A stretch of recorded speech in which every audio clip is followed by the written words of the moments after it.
You would think that in 1957 the tiny Maserati factory in Modena had enough on their plate just trying to win the World Formula One Championship with their lightweight 250Fs and Fangio as their #1 driver.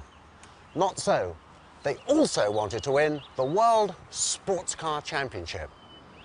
Whilst the 300S was a fabulous little car and it handled so beautifully, it just simply wasn't powerful enough to keep up with the competition, Ferrari. And Ferrari, of course, produced powerful cars. This was the answer. The Tipo 54, otherwise known as the 450S. This awesome car was specially constructed to try to win that 1957 World Championship.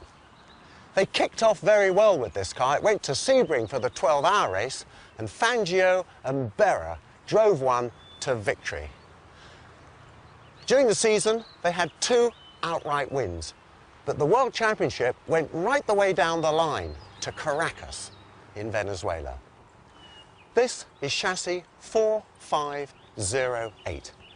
It was purchased by a wealthy American called Temple Buell and immediately sent out at the end of 1957 to Venezuela to help the factory effort there. The more Maseratis they could get into that race, the better their chances of winning.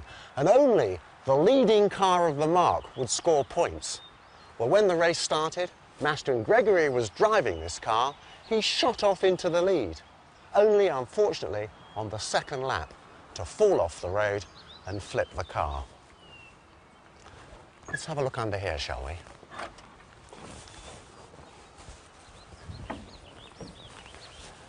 This truly awesome engine is basically a couple of 250S cylinder heads that were specially developed for fitting onto a common crankcase.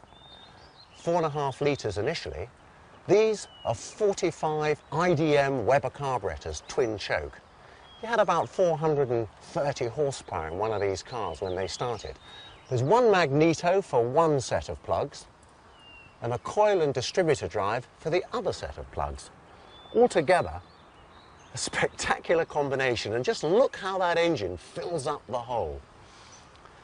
It was a tubular space frame, and in the back they had to design and develop a special gearbox for this car. It was a different gearbox to the 250F and the 300S. Let's have a look at that as well.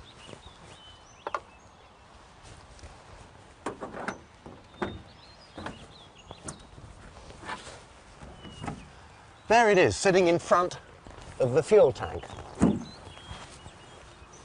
That's a 40+ gallon tank for long distance racing. There's 5 speeds in that gearbox, and you can see the way the tubular space frame is, and there are the drive shafts sticking out the side, shock absorbers up here, and those fantastic finned drum brakes.